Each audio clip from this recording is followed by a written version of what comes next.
राहुल को इस फ्लैट में रहते हुए अभी सिर्फ 3 महीने ही हुए थे। शहर की भीड़ से दूर ये पुरानी लेकिन शांत अपार्टमेंट बिल्डिंग उसे सस्ती और सुरक्षित लगी थी। 5वीं मंजिल, सबसे ऊपर।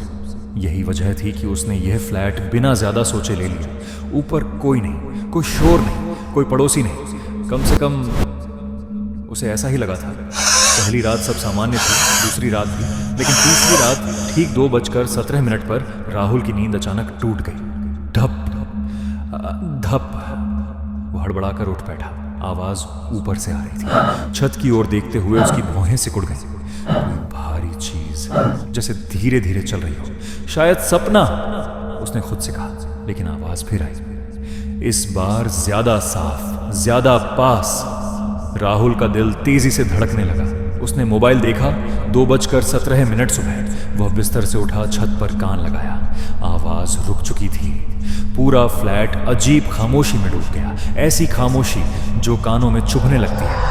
आवाजों का सिलसिला। उस रात राहुल सो नहीं पाया। और यह सिर्फ एक रात की बात नहीं थी। हर रात ठीक उसी समय 2:17। कभी हल्के कदम, कभी घसीटने की आवाज, कभी ऐसा लगता जैसे कोई छत पर बैठकर सांस ले रहा।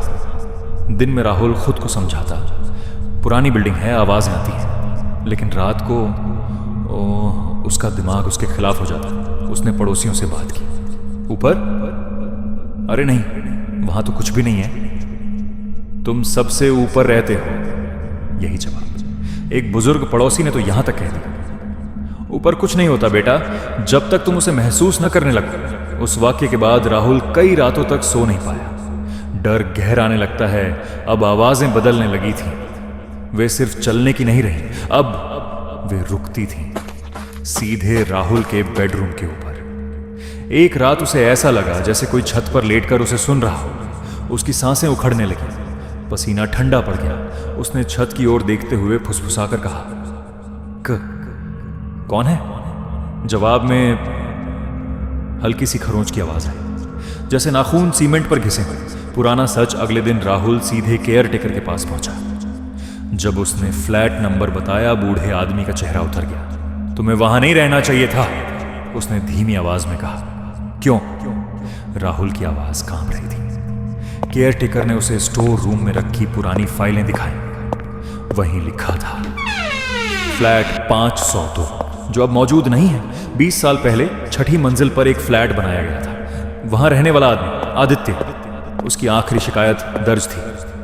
रात को ऊपर कोई चलता है, जबकि मैं सबसे ऊपर रहता हूं। 1 हफ्ते बाद आदित्य गायब हो गया। 6ठी मंजिल को अवैध बताकर गिरा दिया गया। लेकिन राहुल के ऊपर की आवाजें नहीं रुकी।